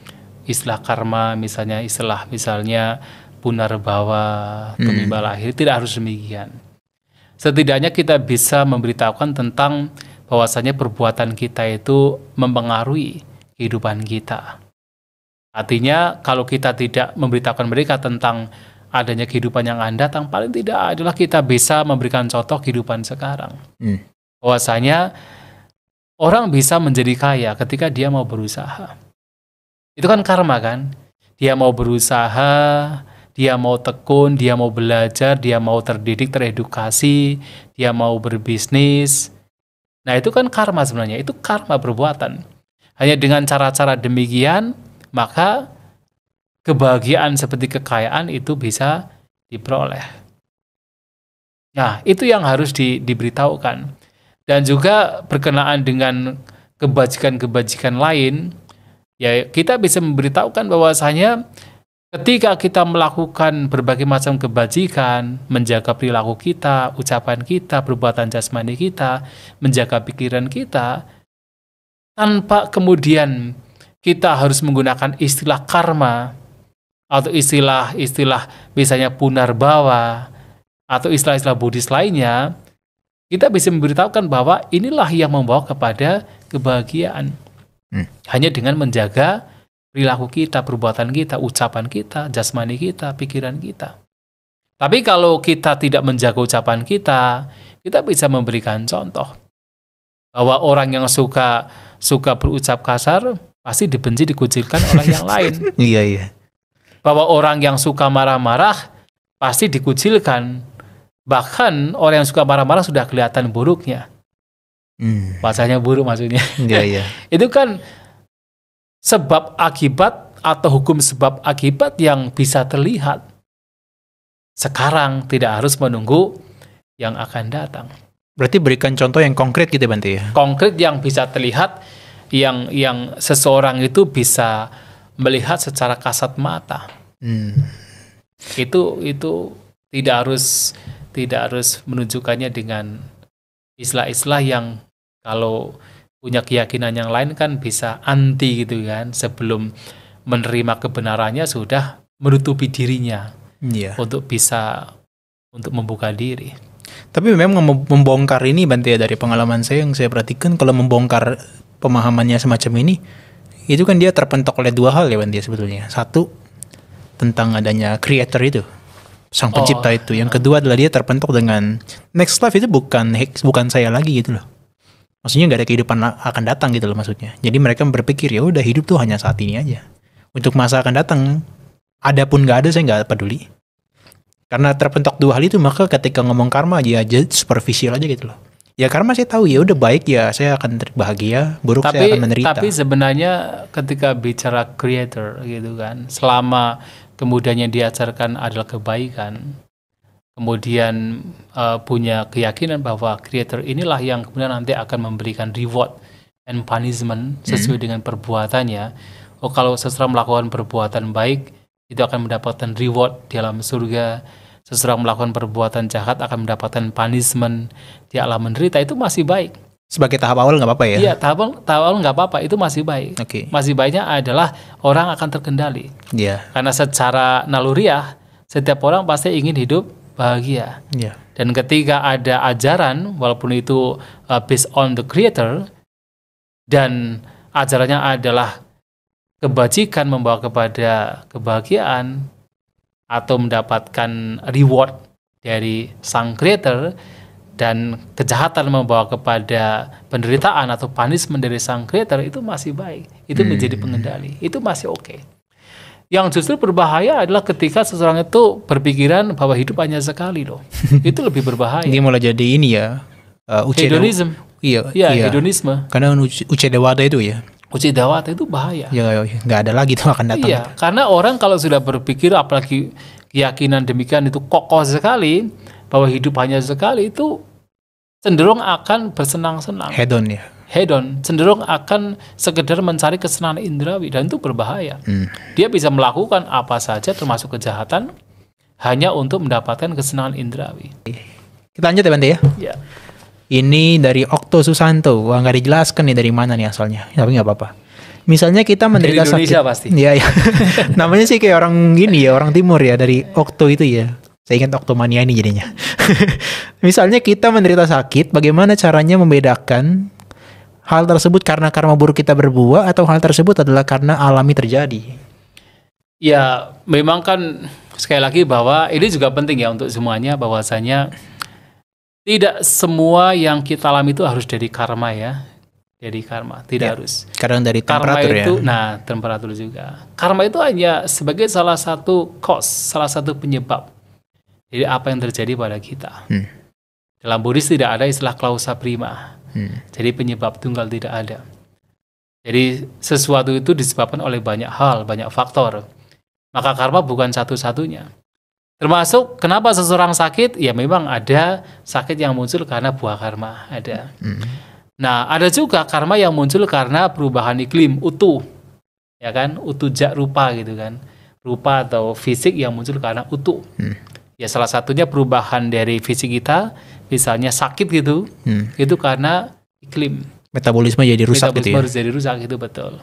Ada juga yaitu sakit yang memang muncul dari cita. Kondisi batin. Nah ini yang banyak ini. Banyak stres. Depresi. Depresi. Banyak kan? Nah, kemudian ada juga memang sakit yang muncul dari ahara, dari makanan yang kita konsumsi. Maka ada 4 ini. Dan oke lah, kita tidak bisa melihat dari sisi karma gitu ya. Karena kan karma lampu kita tidak bisa melihat. Sejauh mana kita telah melakukan hal yang buruk, kemudian kita tahu ini adalah hasil perbuatan yang buruk yang kita lakukan. Tapi paling tidak adalah kita bisa melihat sebab-sebab yang lain. 3 hal tadi ya. 3 hal tadi. Mungkin karena pikiran tidak terjaga, stres, menjadi sakit. Mungkin karena makanan tidak terjaga, menjadi sakit. Atau mungkin karena iklim yang berubah, dapat flu. Nah, sehingga di sini ya karma tidak bisa diketahui. Tetapi penyebab lain itu relatif bisa diketahui. Itu jadi ingat ceritanya Bante Bakula itu ya. 80 tahun jadi extend 160 tahun itu ya. Karena memang sudah mencapai arahat dan memang intensif latihan ya. Karena kan pikiran terjaga ya. Betul. Meskipun kayaknya kalau orang bilang enggak, umurmu cuma 100 itu lah atau 80. Ya bentar lagi kamu meninggal. Tapi nyata enggak ya. Bisa extend karena dijaga ya kesehatannya melalui pikiran ya. Betul. Oke Bante, ini kita lanjut ya Bante ya. Dari Susan Kwok. Mungkin ini bukan orang Indonesia. Namanya agak sulit. Sementara saya Ika. Oh Ika. Indonesia lah, itu bisa bahasa Indonesia. Namanya Ika. Mau bertanya bagaimana cara menjelaskan kepada yang belum mengenal Dharma perbedaan karma dengan takdir. Wah ini menarik nih Bante. Iya. Jadi kalau karma itu kan memang itu dari diri sendiri ya. Kekuatan diri sendiri. Ya. Jadi kita itu punya kekuatan untuk bahkan mengubah. Jadi walaupun misalnya kita sekarang mendapatkan buah perbuatan yang buruk. Kita terlahir di keluarga yang kurang mampu misalnya. Atau keluarga yang tidak baik karena karma yang lampau. Tapi karena kita punya kekuatan dari diri sendiri, maka kita bisa mengubah. Mengubah untuk nanti ke depannya menjadi baik dengan perbuatan kita sendiri. Itu karma. Sedangkan takdir tidak bisa diubah. Betul-betul tuh digariskan ya. Digariskan gitu kan. Nah tentu kalau secara Buddhis ya itu lebih mengacu pada karma bukan takdir. Bahwa apapun yang sekarang kita alami kita bisa mengubah kehidupan kita. Bahkan ketika kita sudah mendapatkan katakan kondisi yang baik, kalau kita tidak menjaganya ya berubah juga. Menjadi buruk ke depannya. Maka ada istilah apa? Jotit Tama Parayana, Jotit Tamu Parayana. Dari terang menuju gelap. Kita sudah terkondisi dalam kehidupan yang baik, tetapi kita melakukan kejahatan. Gelap. Tapi ada juga Tama Joti Parayana. Bahwa kita dari kondisi yang gelap, karena perbuatan lampau yang buruk, tapi sekarang kita melakukan kebajikan. Bisa kita mengubah kehidupan kita menjadi baik. Nah, kalau takdir itu seperti sudah digariskan, maka berbeda di sini. Mungkin saran saya belajar tentang ini, Bante. Upatambaka Kama dan Upagata Kama itu. Iya betul. Karma yang bisa mendukung dan juga menghancurkan ya. Iya. Jadi supaya kasih contoh konkret, tuh kamu kaya gini kan bisa. Karena kaya ini karena ada masa lampaunya juga. Masa lampau dan sekarang harus ada upatambaka. Tapi bisa juga jadi penghancur. Iya. Tapi kalau nanti sekarang melakukan hal-hal yang buruk ya jadi penghancur. Jadi penghancur. Iya. Kan ada juga tuh anak orang kaya yang 7 turunan gak akan habis tapi jadi pengemis akhirnya tuh. Iya, dalam kehidupan Sang Buddha. Intervensi di kehidupan ininya yang salah ya Bante ya. Betul. Oke, ini sudah jam 23.04. Masih ada 67 orang Bante yang join. Gak apa-apa. Kita tunggu ya, masih ya. Ini dari Ratnasari Bante. Apakah melakukan kebajikan dan menjalankan sila di hari Uposatha buah karmanya lebih tinggi? Oh mungkin ini adalah perbandingannya dengan kalau kita lakukan di keseharian gitu loh Bante. Tapi terkait dengan Uposatha sila. Memang di dalam sila hari Uposatha itu Sang Buddha menganjurkan untuk memperhatikan 8 aturan kemoralan. Yang itu dijelaskan oleh Sang Buddha kepada seorang berumah tangga bernama Wisaka. Ketika dilakukan dengan baik, itu membawa kepada kelahiran-kelahiran di alam surga. Dijelaskan demikian. Di alam Catu Maharajika, kemudian Tawatingsa, bahkan sampai para Nimitta Wasawati. Itu ketika memperhatikan terutama 8 aturan kemoralan di hari Uposatha. Tetapi kalau dikatakan apakah buah karmanya lebih tinggi, itu juga sulit untuk dikatakan secara fix demikian. Karena sekali lagi adalah banyak kondisi yang lain loh. Yang katakan memengaruhi juga kan. Kondisi batin seseorang ketika mempraktikkan sila, ketulusan hatinya, tujuannya, itu juga membedakan juga loh.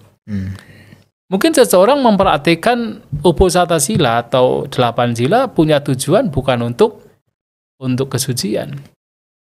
Tetapi ada seseorang yang walaupun itu mempraktikkannya itu bukan di hari uposatha, tapi tujuannya untuk kesucian, untuk pelenyapan kotoran batin. Kira-kira mana yang lebih mulia? Iya, meskipun hari biasa tapi Lebih mulia kan? pelenyapan kotoran batin Iya, lebih mulia. Jadi sulit sekali untuk bisa mengatakan pasti lebih tinggi, sulit sekali. Karena kondisi batin seseorang, niat seseorang itu juga sangat mempengaruhi. Kekuatan dari tekad seseorang juga mempengaruhi.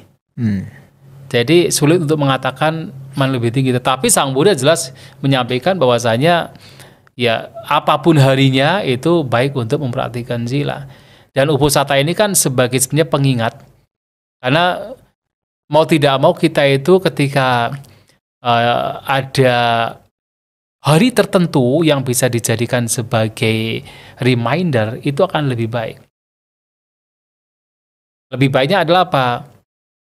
Ya, ini menjadi karena ada remindernya di hari tertentu, maka ketika hari itu muncul lagi kan kita teringat lagi untuk mempraktikkan gitu loh.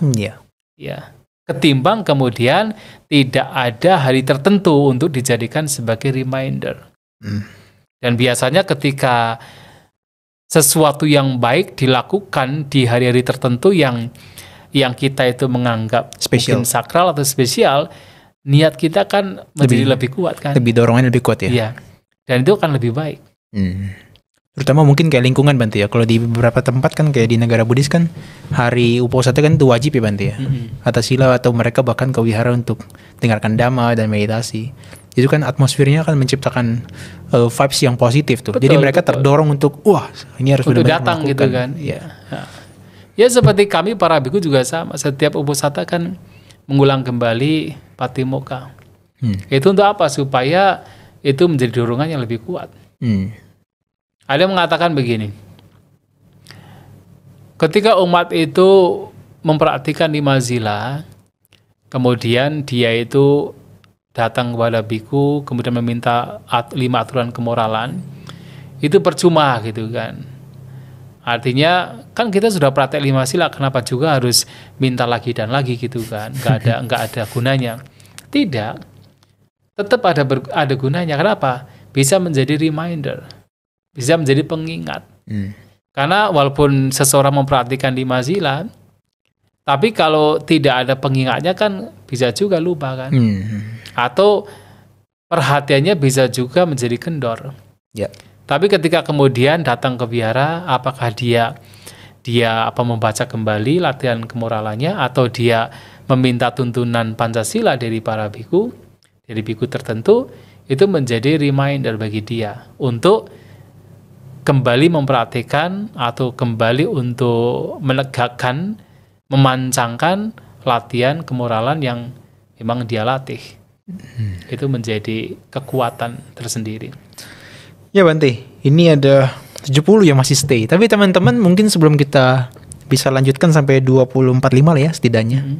Teman-teman mungkin bisa kasih kita rekomendasi atau semacam suggestion untuk topik berikutnya yang kalau kita bisa live lagi, topik apa yang menarik ya? Iya, ini juga sebenarnya tadi kan kita hanya berpikir ya tadi siang ya. Dadakan ya. Dadakan, nanti malam kita bisa ngobrol lah untuk STAB Kertarajasa gitu. Tapi karena engagement-nya tinggi mungkin kita bisa adakan lagi nanti ya Bante ya. Iya. Ya, tapi Kapan mungkin kita saja tanya ke teman-teman nih, nanti topik menarik akan kita prioritaskan untuk dibahas ya Bante ya. Ya kalau misalnya ada suggestion dari teman-teman di sini, ya bisa, nanti bisa kita bahas. Ya Bante, ini terkait dengan, sambil kita tunggu ya, terkait dengan hukum karma, berarti kan dia juga pasti selalu terkoneksi dengan kehidupan lampau, sekarang dan akan datang ya. Iya. Saya jadi ingat satu film gitu Bante ya, kayak time traveler gitu ya. Jadi kayak dia penjelajah waktu gitu ya. Jadi ceritanya tuh ada dua dimensi atau 2 dunia. Yang satu ini hidup di masa lalu dan yang satunya hidup di akan datang. Ini mau kita fantasi aja Bante ya, kan science fiction gitu kan. Nah di masa lalu kan dia udah melakukan tuh, sehingga ada dia akan datang si orang ini yang terjadi. Tapi si orang ini berusaha untuk kembali ke masa lalu dan berusaha untuk tidak melakukan hal tersebut. Terus? Sehingga kalau misalnya itu diintervensi dan sampai nggak dilakukan, berarti kan akan berpengaruh terhadap yang akan datang dong. Kira-kira di Buddhis mungkin nggak? Kalau nanti seandainya manusia bisa menemukan teknologi semacam itu. Ya, itu kan film. Ya. Dan yang kedua, kalau secara Buddhis kita tidak bisa kembali ke masa lampau. Pasti nggak bisa ya? Nggak bisa kembali. Sesuatu yang sudah terjadi sudah lewat gitu kan. Nggak bisa kembali. Kalau science fiction mah ya itu bisa dibuat seakan-akan bisa kembali ke masa lampau kan. Tapi secara Buddhis ya kita tidak bisa kembali ke masa lampau, itu sudah lewat. Yang terpenting adalah sekarang, saat ini. Kalaupun seandainya kita tahu yang lampau, kita telah melakukan kejahatan misalnya, dan kita tidak bisa melakukan apa-apa untuk memperbaiki yang lampau. Kita kembali ke masa lampau, kemudian kita tidak melakukan yang sudah dilakukan, ya kan? Nah, tetapi yang terpenting adalah bagaimana sekarang kita memperbaiki yang saat ini dan sekarang, yang bisa kita lakukan. Dengan cara kita mengendalikan diri kita, dengan cara kita itu memperbaiki diri kita, mengembangkan batin kita. Itu yang terpenting sekarang ini.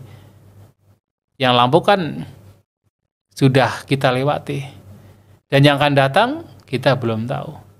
Maka yang sekarang inilah yang dikatakan sebagai present. Tahu nggak present? Ya. Tidak hanya sekarang, hadiah. Oh, kayak gift ya jadinya. Gift. Maka itu yang paling penting untuk apa saat ini yang harus kita betul-betul perbaiki. Ini mungkin tentang no mind saat meditasi, maksudnya no thoughts kali ya? No thought ya. Ya, no thoughts. Oh itu bagus, kalau betul-betul no thought itu bagus banget. Asal jangan kosong ya. Iya. Maksudnya nggak ada bentuk-bentuk pikiran yang muncul kali ya? Oh iya bagus itu. Oke. Itu kalau betul-betul ya. Ini kalau betul-betul demikian. Tahu nggak? Jana kedua. Iya. Awitaka awicara. Awitaka wicara. Betul. Tetapi ya semua itu yang terpenting dalam meditasi adalah bagaimana kita itu melenyapkan pikiran-pikiran buruk terlebih dahulu. Itu yang terpenting. Apapun pikiran buruk yang muncul itu disadari, dilenyapkan. Ya kalau disadari bisa lenyap itu baik. Tapi kalau kemudian belum lenyap, kita bisa mencari cara lain. Bagaimana melenyapkan pikiran buruk yang muncul. Setidaknya melihat itu sebagai tidak bermanfaat. Sebagai yang membawa kepada penderitaan. Lenyap, kembali kepada itu objek meditasi. Itu yang terpenting. Itu yang harus dilakukan dalam meditasi. Ya. Tapi yang bersangkutan nanya kalau saat itu terjadi, kotoran batin itu ada yang runtuh ya berarti ya? Sebenarnya kita bisa mengatakan tidak ada, tetapi potensialnya masih ada. Kalau yang betul-betul dengan pandangan hancur benar, itu ya kesucian itu. Okay. Paling tidak adalah sotapan itu betul-betul hancur. Paling tidak 3 belenggu hancur. Tapi selama belum mencapai Maggapala atau belum ada Padiveda, yaitu paling-paling hanya untuk sementara tidak ada. Iya. Tapi masih ada bibitnya yang bisa tumbuh lagi. Oke. Maka Sang Buddha akan memberikan perumpamaan. Seperti apa? Seperti pohon. Ketika itu masih ada akarnya walaupun sudah ditebang, tumbuh lagi. Maka itu seperti orang mencapai jana. Iya. Tapi seperti pohon yang kemudian dicabut sampai ke akarnya, dipotong-potong, dibakar, kemudian abunya dilempar ke sungai, sehingga tidak mungkin tumbuh lagi, itulah kehancuran dari kotoran batin. Betul-betul akhir itu ya? Itu akhir. Dan itu yang dituju. Oke. Kalau hanya sekedar no mind, betul-betul no mind ya, no thought, tapi memang batin terkonsentrasi itu baik. Tetapi itu baru ketenangan. Oke. Ya. Oke, ini dari Okto Susanto. Ini dengan Okto dari Belitung. Oh, Belitung ya. Oke, Sumatera berarti ya. Belitung Sumatera ya, Bante. Oke. Mau bertanya lagi nih, Bante. Apakah menjalankan atas sila baiknya harus minta tuntunan sila dari Bante atau bisa menjalankan saja pada hari tersebut? Ada perbedaannya ya, Bante? Ada perbedaannya nggak? Sebenarnya biasanya sih kalau ada Bante meminta tuntunan atas sila dari Bante, barangkali untuk beberapa orang sugestinya lebih kuat. Sugesti, kekuatan dorongan untuk mempraktikannya lebih kuat. Tapi tidak semua orang begitu ya. Mungkin ada orang-orang yang memang sudah terbiasa praktek 8 sila tanpa harus ada Bante pun ya nggak masalah. Itu kan memang dari keniatan kita sendiri. Berniat hari ini saya akan mempraktikkan 8 aturan kemoralan. Nggak masalah. Dibaca sendiri, dipahami sendiri, dipraktikkan sendiri tanpa harus meminta tuntunan sarana atas sila dari Bante, itu tidak masalah. Apalagi teman-teman yang tinggalnya di pedesaan, di pegunungan pedesaan. Ya. Agak sulit diakses untuk Bante ya. Nah, di kampung saya itu di Banjarnegara ya, setiap 1 bulan sebelum Waisak, itu mereka 1 bulan loh praktek atas sila full. Dari anak kecil sampai orang tua. Masif ya? Masif. Anak kecil pun praktek 8 sila loh. Sampai orang tua itu praktek 8 sila. Mereka masih bekerja sebagai petani. Dan mereka melakukannya bagaimana?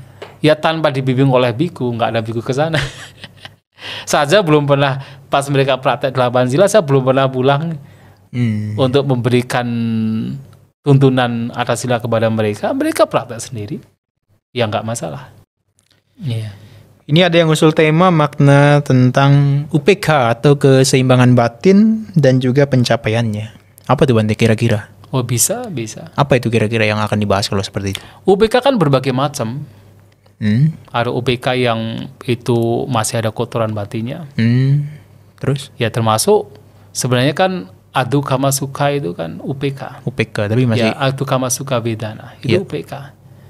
Kemudian ada Adu Kama Sukha Vedana yang di Ramisa. Yang itu sebenarnya sebagai salah satunya pencapaian jana. Pencapaian jana ya. Karena nggak berkaitan dengan duniawi ya. Betul. Ada juga Sangkara UPK Jana. Oke. Itu adalah Vipassana. Jadi Sangkara UPK Jana. Jadi pengetahuan bagaimana semua sangkara itu menjadi seimbang. Itu pencapaian, atau bukan pencapaian tetapi lebih kepada pemahaman, pengetahuan yang muncul dari Vipassana. Ya kayak stage lah. Stage itu, of knowledge ya. Betul. Dan UPK juga ada yang itu kotoran batin. UPK Sagata. Moha ya. Loba moha ya. Serakan. Loba mula cita kan salah satunya kan distrai oleh UPK. Oke. Tapi menarik sih. Jadi macam-macam UPK ya bisa dibahas juga. Oke, menarik sih. Tapi kita akan bahas dalam konteks kepikiran dia keseharian ya Bante. Oh iya betul. Next akan kita bahas tuh. Atau suggestion topiknya ini dari Liliana, kelahiran kembali atau siapa yang lahir kembali itu. Oh bagus menarik ya. Ini udah catat aja semuanya. Iya, yang tentang ketiga. UPK, tentang kelahiran kembali. Ya. Oke. Yang ketiga ini adalah tentang sifat dan kekuatan pikiran. Kalau enggak Brahma Wihara, boleh juga sih. Sifat dan kekuatan pikiran. Sifat dan kekuatan pikiran. Oh boleh. Ini ada dari Haryono, Wandami Bante, dan selamat malam sama Nira. Oh, selamat malam ini ke saya aja ya, nggak ke Bante ya. Mungkin bisa tolong jelaskan Lakhana Sutta. Ini menarik loh, kemarin baru dibahas di sesinya Maga Puja di PDA. Oh gitu ya. Lakhana Sutta yang terkait dengan melakukan ini akibatnya terhadap fisik kita dia akan datang kayak gini. Bukan Lakhana Sutta yang khutbah kedua. Yang di Digha Nikaya yang Sutta di bagian. Oh, Lakhana Sutta dari 32 tanda. 32 tanda. Tapi kan di bawahnya kan penjelasannya kan ada tuh. Dari 32 tanda itu menyebar ada penyebabnya. Sebab-sebabnya. Boleh, tapi itu panjang banget itu. Iya. Itu kan masif itu ya. Jadi semua tanda Mahabodhisa sang bodhisattva itu kan itu ada sebabnya semua itu. Iya, betul. Banyak lampu ya. Jadi kalau misalnya mengucapkan sesuatu yang menyenangkan, itu lidahnya panjang katanya bisa menutupi wajah katanya. Betul itu. Tapi menarik sih dibahas kapan-kapan. Iya, nanti dibaca dulu sambil baca. Tapi nggak apa, nanti kita buatkan aja nih tabelnya supaya gampang. Ya. Oh ini dari Ratnasari, selamat malam, usul tentang topik kesadaran. Kesadaran tuh Bante. Mindfulness maksudnya ya? Iya, boleh. Oke.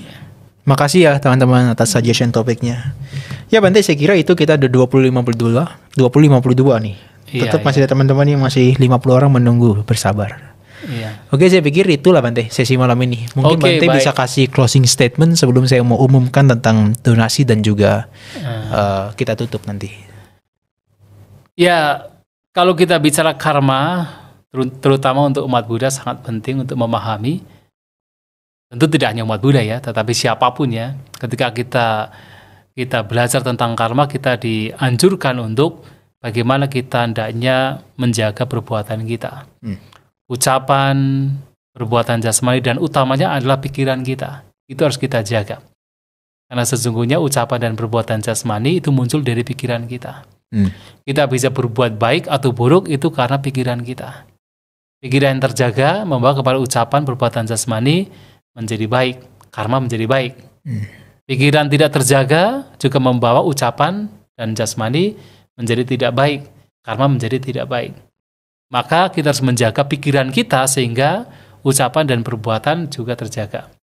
Dan ketika perbuatan-perbuatan kita jaga, itulah yang sesungguhnya membawa kepada kebahagiaan.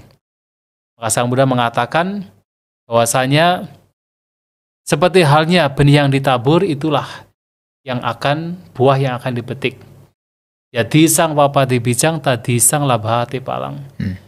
Pembuat kejahatan mendapatkan penderitaan, pembuat kebaikan mendapatkan kebahagiaan. Dan kalau kita ingin bahagia, maka berbuatlah banyak kebajikan. Terima kasih. Oke. Sebelum kita benar-benar bisa mengatasi karma, lakukan banyak kebajikan Bante ya. Iya, karena itu juga nanti akan membawa kepada pengatasan karma juga. Oke, terima kasih.